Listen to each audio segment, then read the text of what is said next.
My guest today is medical writer and author Maria Tad. She is discussing her book entitled Happiness is Growing Old at Home. Discover new ways to help your aging parent remain independent.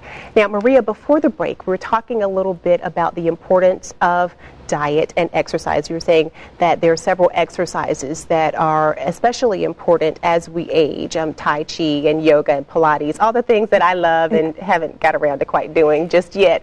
But it's never too late to pick up those exercise habits and begin to move and exercise and stretch. Right. One of the things that I really cover in the book is something called healthy aging, which is looking at exercise as well as diet. Because this is a country that we've gotten used to fast foods and processed foods, and none of those are particularly good for us. Now we know that diet and exercise help us in terms of our cardiovascular system, in terms of obesity, in terms of reducing obesity. And so with elderly, it's the same thing. And it's never too late to start. There was a study in Israel of 80 to 85-year-olds who were walking at least 4 hours a day. And when they compared those subjects with the subjects who didn't exercise, the ones who did exercise had a threefold increase in 3-year survival rates, which is actually quite remarkable when you think about that particular age group. And I remember a story a long time ago in the New York Times about an elderly woman who had become quite arthritic because, as we age, our joints don't work so well and, we sort of lose mobility. And she was really worried about being relegated to a life in a wheelchair. And she asked her doctor what she should do, and he said, you really need to exercise. He said, I don't care what you do, try to find something that you love. And this woman had wanted to study ballet since the time she was a child. And fortunately, she lived in New York City where, you can find all sorts of classes.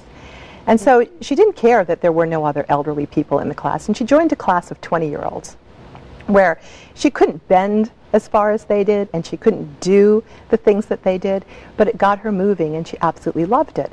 And she improved and sort of reversed some of the rigidity that she was experiencing. So in terms of exercise, it's never too late to start. Mm. And the same thing is true of diet. There was a Dr. Dean Ornish, that some people may have heard about, who wrote a book called Reversing Heart Disease. And these were people who had high levels of cholesterol, who had hardening of the arteries, and if they followed his particular diet, which was very rigid and hard to follow, they could actually clean out their arteries. So, and the diet that perhaps is best known for helping the cardiovascular system is the Mediterranean diet. And just in September of this year, there was a study that showed the Mediterranean diet was not only good in terms of overall health, but it reduces the incidence of Alzheimer's.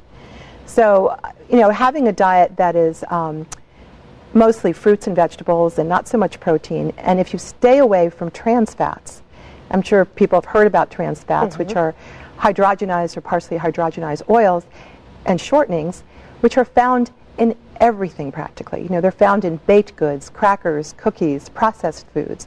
And so you need to read labels to see that, these foods are free from trans fats. Right. And then, of course, there's the good fats, the good oils, the essential fatty acids. And so if you can sort of increase your intake of nuts and mackerel and sardines and some other oily fishes, then you actually are eating foods that give you some protective properties in terms of cardiovascular health. And when you talk about long-term care for the elderly or being able to remain at home and maintain some sort of good quality of life, there are very creative and innovative models across the country that speak to these areas. These are things that are being implemented right here in North Carolina and other parts of the country. There are so many creative models right now, models of care, and there are some here in North Carolina. One of the, I think, most exciting models is something called greenhouses, which are for the frail elderly. Greenhouses were started by somebody named Dr. William Thomas. And that particular model has only 10 frail elderly patients living in the house. The house is built in such a way that all the bedrooms are on the periphery of the house and the common rooms are on the inside.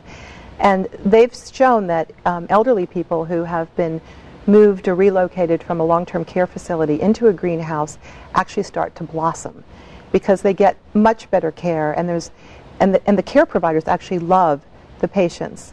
And so, which is why they're called greenhouses, because people can still enjoy life and find things that are pleasurable once they are in an environment that is not only supportive but also loving. Now, there's also something called elder cottages or granny flats, which are small, usually prefab houses you can put on your property. So if your parent really can't stay at home alone and wants to be close to you and to grandchildren and whatever, you can sometimes rent one of these or buy one, which is not terribly expensive. HUD provides, which is the Housing Urban Development Organization, provides these for about $25,000, and they're quite small, but they're made for for elderly people with all sorts of supportive devices inside. Mm-hmm.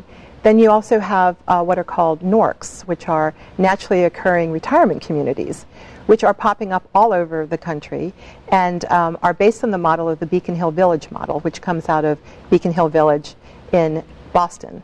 And Beacon Hill, which was one of the very first organizations to provide services to residents living at home in an urban environment, has a program now that they provide to anybody who wants to try to emulate that particular style.